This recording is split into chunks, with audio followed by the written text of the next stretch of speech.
If you're watching this video, it's probably because you're curious about this question. What do I do if, while in recovery, I start to struggle with guilt and shame over things I did in the past? People talk about this as forgiving themselves. How do I forgive myself? And I have this video up here because this is what got me thinking about this question. This is a video of Pastor Paul VanderKlay, who's giving a criticism of Sam Harris's view of the world. Sam Harris is a celebrity atheist who has an app that teaches you mindfulness meditation. And this pastor gives a very theoretical, very philosophical critique of Sam Harris's philosophy. And yeah, like I said, it just got me thinking about mindfulness meditation. Is it helpful? If it is, in what ways? And can it help the person who's struggling with guilt and shame over things they did while they were using? And I think, to be fair, mindfulness meditation can help you accept those things. It can help you accept that there are things you cannot change. Where I think Christianity offers something a bit unique is that it gives you the hope that you can accept those things and also put them in the hands of a loving God. And a loving God who has promised to make all things right and to renew all things. I think also, our reputation and our status in the community is a real thing. That is a real thing. That is not just something in our minds. Our parents may have taught us sticks and stones may break your bones, but names can never hurt me. That's not technically true. And science has shown this. People who have high status live longer. They are wealthier. They are happier in their lives. And in fact, people who are socially isolated, who don't have those social connections, who are they're nobody in their own community, that is just as harmful to their lifespan as being a smoker. It has real world consequences. So the fact that these memories are surfacing and I'm feeling ashamed about them, partly that's my conscience telling me maybe I need to change some things about myself so I don't risk losing my status. Mindfulness meditation would teach you to be in the present moment and detach from those feelings of status, detach from your role in the community, and simply be in the present and make being in the present the all in all. That is the top goal that we're searching for. And I think it falls short, both scientifically and religiously, when we take into consideration the fact that status is real.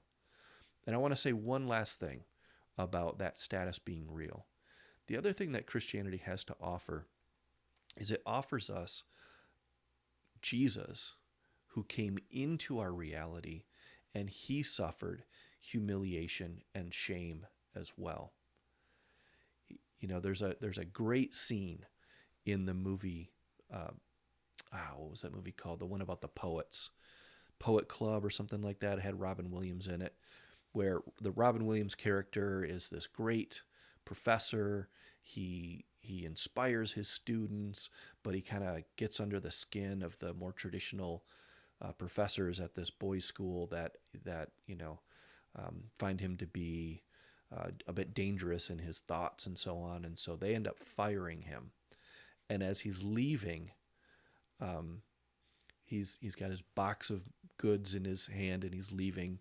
And it could be this moment in which, the school wins. The school, crushes him, fires him, makes him go away, ruins his legacy. And instead, a kid stands up on his desk and recites some of the poetry that he was taught in the class. Captain, my captain. Captain, my captain. Sit down, Mr. Anderson. You hear me? Sit down. Sit down. This is your final warning, Anderson. How dare you? You hear me? Oh, Captain, my captain. Mr. Overstreet, I warn you. Sit down. Sit down. Sit down. All of you. I want you seated. Sit down. Please, Mr. Keating.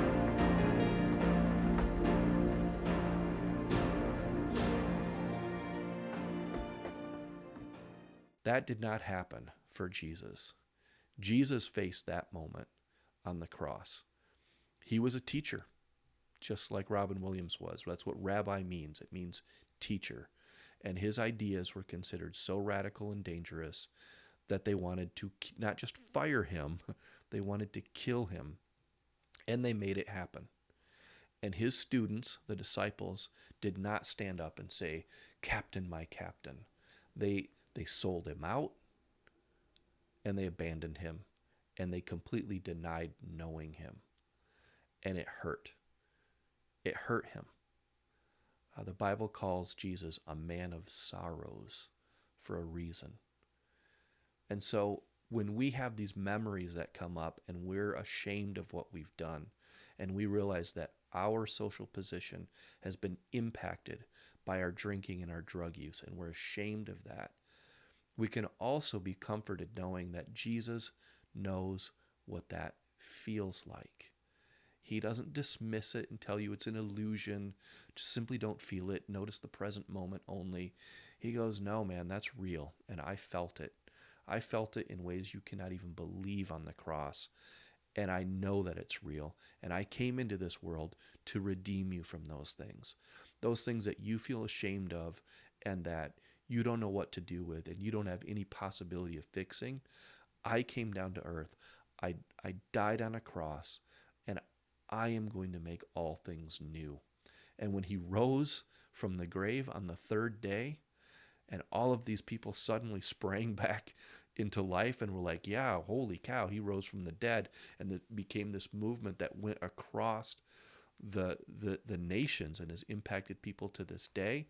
He bore testimony to the fact that he really did rise in victory, and that although you might be ashamed right now, there is a victory waiting for you.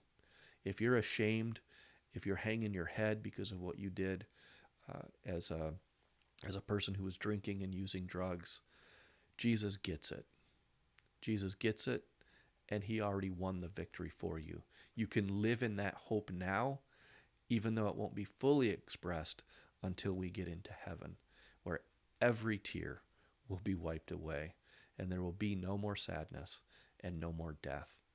And so, to me, I think these are much stronger resources, and they're available to those who believe in the message of Jesus Christ and of his gospel.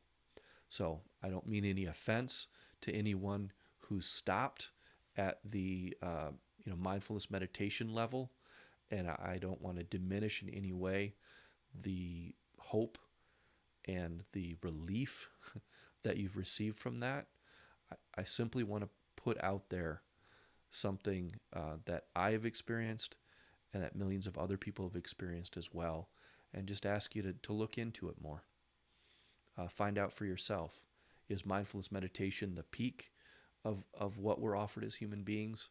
Or is there, as C.S. Lewis says in the Chronicles of Narnia, is there a deeper magic out there? Is there a deeper magic?